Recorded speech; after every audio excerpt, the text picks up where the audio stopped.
What's up, everybody? This is going to be a response video to my last video titled The Ugly Truth of Trucking. So if you've not seen that video, this one's probably not going to make a whole lot of sense. I will leave a link to The Ugly Truth of Trucking down in the description box below. So go check that out first if you've not seen it, and then come back to this one. First off, I would really honestly like to thank everybody who supported the video. Whether you gave it a thumbs up or a thumbs down, it really doesn't make a difference to YouTube. If you commented on it, for those of you that shared it out, even just watching the video, I really thank you. I can't even believe myself still that, you know, within a week's time the video had 45,000 views. That's not a lot to some people out there, but that's it's a huge number for me. And you know, I'm glad that a lot of drivers saw it, and even a lot of non-drivers saw that video, because it really does affect everyone who utilizes any roadway in the United States or even around the world. I got a lot of messages from people overseas who says this is happening to them over there, and that their companies are putting freight before safety. So I really appreciate the response that I've gotten out of it.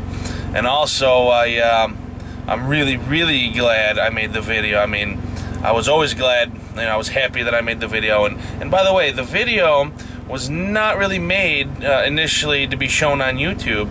I made the video because I expected a reaction, something sort of like that. I didn't realize the dispatcher's reaction were going to be that extreme. But I've had trouble with nighttime dispatch in the past, and I've brought it up to safety and to the management at K&B before, and it was kind of like blown off. So I figured if I had solid evidence and proof that this is actually going on, and they can see and listen to it, that something would get done. And when I sent the video to our safety department, I was kind of told by safety, well, yeah, that's just kind of business as usual here. And then I talked to someone in upper management at the company, and it really sounded like he was watching television while talking to me on the phone, and just very dismissive of the whole thing. So I said, okay, well, I need to bring awareness to this somehow. So I put it on YouTube, and yeah, it kind of took off. So I really appreciate all you guys out there. Even just if you watched it all the way to the people responsible for running those websites like CDL Life, and OOIDA was even involved, and Richard Wilson, he was kind of my legal representation through this whole thing. So thank you guys so much, all of you. I literally cannot even name all of you guys. There's just so much support for that video. And I know I've gotten a lot of, literally thousands of, between the comments and the messages and the emails and everything, there are literally thousands of them. And I'm trying to respond to all of you, and it may take some time, and I'm really hoping I get back to every single one of you. But please be patient. I'm working on that. But as far as how things kind of worked out here at K&B, I am still behind the wheel of K&B truck. I was called into the terminal, and I actually had a little meeting with the owner.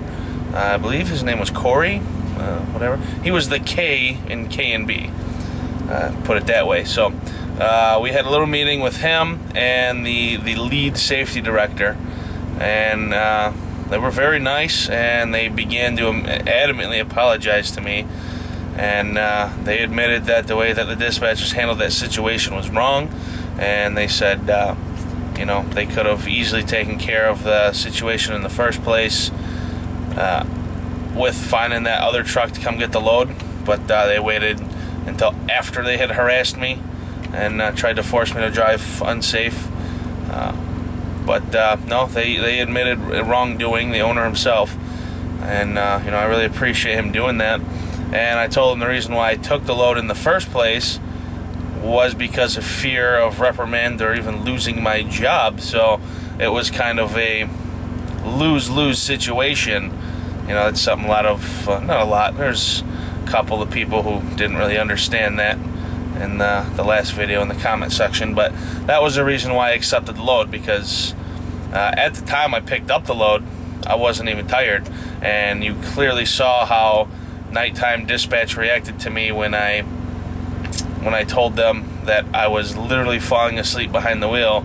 I don't think it would have ended too well if I would have told them that, well, right now I'm awake and not very tired, but I don't want to pull a load because I think I'm going to get tired a little bit later, you know. And also, things that no one else knows besides me and the company is that flip-flop of the schedule with the 2 10-hour breaks. That was the second time in that week that's happened to me. So just my sleep schedule just caught up to me, plain and simple, and I wasn't able to continue on. So I mean, there was a lot of bad factors heading up to that point, but the issue kind of got resolved.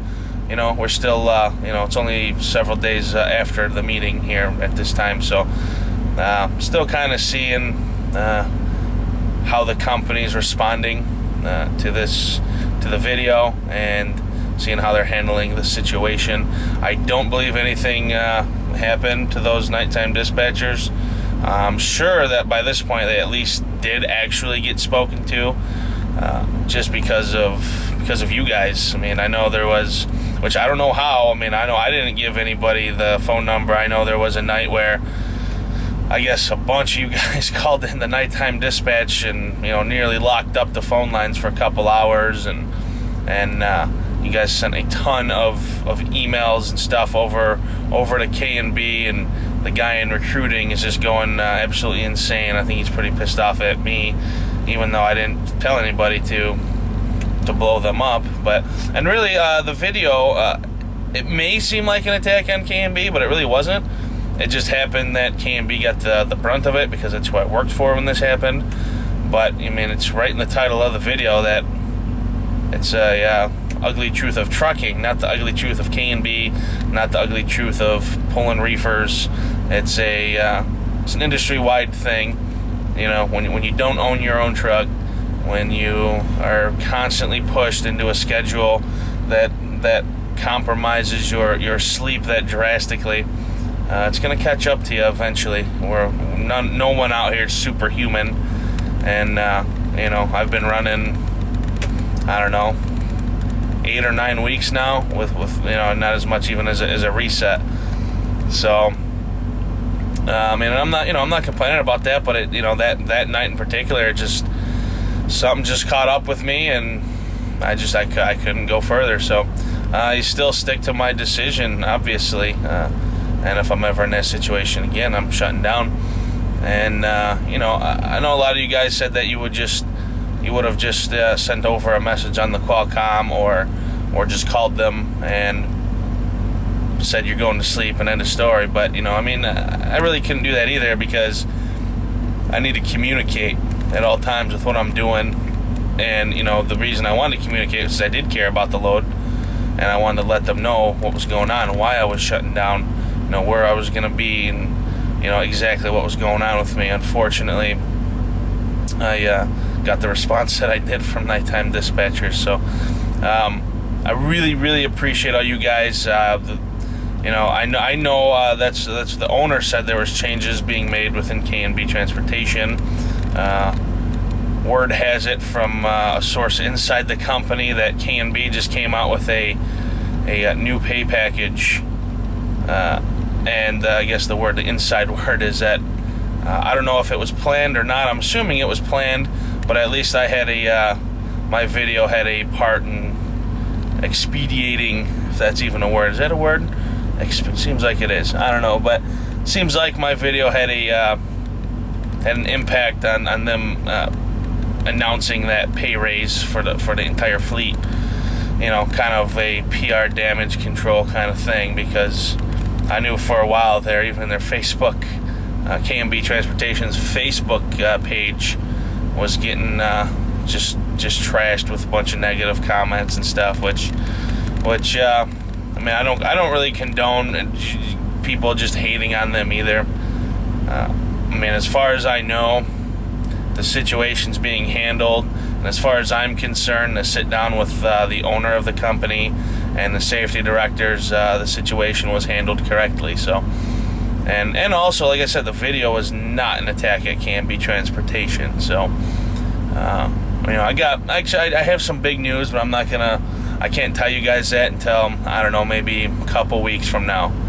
So, tell me what you think my big news is down in the comment section. And, yeah, we'll just leave it at that. I think I'm going to make some vlogs in between now and then, but between a big announcement, but I'm not sure yet. It all depends if you guys want to watch some vlogs and stuff. But yeah, just let me know your thoughts down in the comment section. If you enjoyed this video, please give it a thumbs up. And if you want to follow along with my crazy little story as of late, please hit that subscribe button. It'll alert you every time I make a new video. So I appreciate you guys watching, and as always, run hard and get paid.